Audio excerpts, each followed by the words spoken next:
अभी एक बड़ी खबर आ रही है किसान आंदोलन पर। सुप्रीम कोर्ट से बड़ी खबर है। शंभू बॉर्डर खोलने की मांग वाली याचिका सुप्रीम कोर्ट से खारिज हो गई है। एक याचिका पहले लंबित, नई याचिका पर अलग से सुनवाई नहीं होगी। याचिका में दूसरे हाईवे खोलने की मांग की गई थी।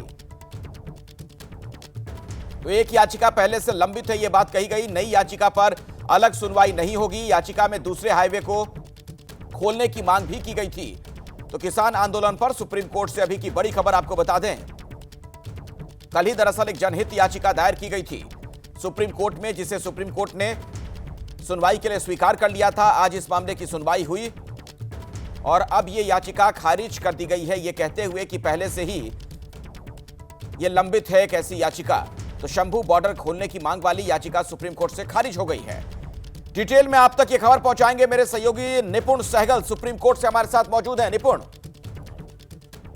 देखिए, बिल्कुल सुप्रीम कोर्ट के जस्टिस सूर्यकांत की अध्यक्षता वाली बेंच के सामने यह मामला लगा था और इसी बेंच ने इस साल 2 सितंबर को एक कमेटी बनाई थी दूसरी याचिका को सुनते हुए, जिसमें यही मांग की गई थी।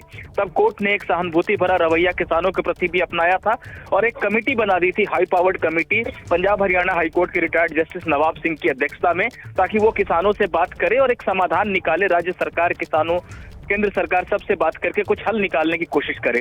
अब जो नई याचिका आई थी उसके बारे में जजों का मानना था कि जब पहले से कार्रवाई लंबित है सुप्रीम कोर्ट में और सुनवाई चल रही है उस पर, तो ये नई याचिका ऐसा लगता है कि प्रचार के लिए दाखिल की गई है, ये दिखाने के लिए दाखिल की गई है कि कुछ नहीं कर रहा है कोई, और इस मामले में सिर्फ इसी याचिकाकर्ता को जो है चिंता है पूरे देश की। ये कहकर जजों ने कहा कि हम आपकी याचिका को नहीं सुन सकते हैं। अगर आप कुछ कहना ही चाहते हैं तो पहले से जो लंबित मामला चल रहा है उसमें अपनी बात रखिए, आपकी नई याचिका को हम अलग से नहीं सुनेंगे। आगे की अपनी रणनीति को लेकर किसान फैसला लेंगे। दरअसल ये जो बैठक होगी आज दोपहर शंभू बॉर्डर पर, इस बैठक में किसान तय करेंगे कि उनका अगला जत्था दिल्ली की तरफ कूच कब करेगा। आज जत्था दिल्ली जाने की कोशिश नहीं करेगा, यह भी किसानों की तरफ से साफ कर दिया गया है। और इससे पहले रविवार को 101 किसानों का जत्था था, दिल्ली कूच की कोशिश में था, लेकिन उन्हें आगे बढ़ने की इजाजत नहीं दी गई। पुलिस की तरफ से आंसू गैस के गोले दागे गए, जिसके बाद किसानों को पीछे हटना पड़ा था। सीधे आपको लेकर चलेंगे, हमारे साथ हमारे सहयोगी सचिन इस वक्त मौजूद हैं। वहीं शंभू बॉर्डर पर जानकारी लेते हैं सचिन से, क्या अपडेट मिल रहा है?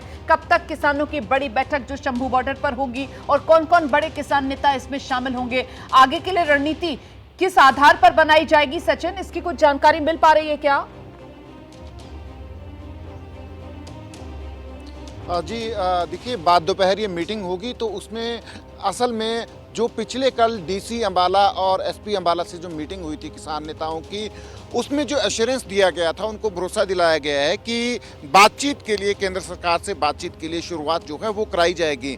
तो शाम तक जो है स्थिति क्लियर होगी कि किसानों से बातचीत की शुरुआत होगी या नहीं होगी। मीटिंग जो है, मीटिंग में संयुक्त किसान मोर्चा नॉन पॉलिटिकल और किसान मजदूर मोर्चा, जो 2 बड़े संगठन हैं जो इस आंदोलन को लीड कर रहे हैं, स्पीयरहेड कर रहे हैं, और साथ में जो छोटे संगठन जो हैं इनका साथ दे रहे हैं, तो तमाम लोग बैठेंगे और डिसाइड करेंगे कल के लिए। क्योंकि आज जो है, आज पिछले कल जब शाम को मीटिंग हुई थी तो किसान नेताओं ने कहा था कि मीटिंग में एक मुद्दा था कि आज प्रधानमंत्री की जो पानीपत का विजिट है उसको देखते हुए किसान नेता जो हैं आज का जो कूच का कार्यक्रम है उसको रद्द कर दें। पर किसान जो है पहले ही बोल चुके थे कि हम जो है आज जो है दिल्ली कूच की कोशिश नहीं करेंगे। तो शाम तक ये स्पष्ट हो पाएगा कि किसानों को केंद्र सरकार की तरफ से बातचीत के लिए कोई शुरुआत होती है या नहीं होती है। किसान इस बात को अच्छी तरह से जानते हैं कि हम शंभू बॉर्डर क्रॉस नहीं कर सकते।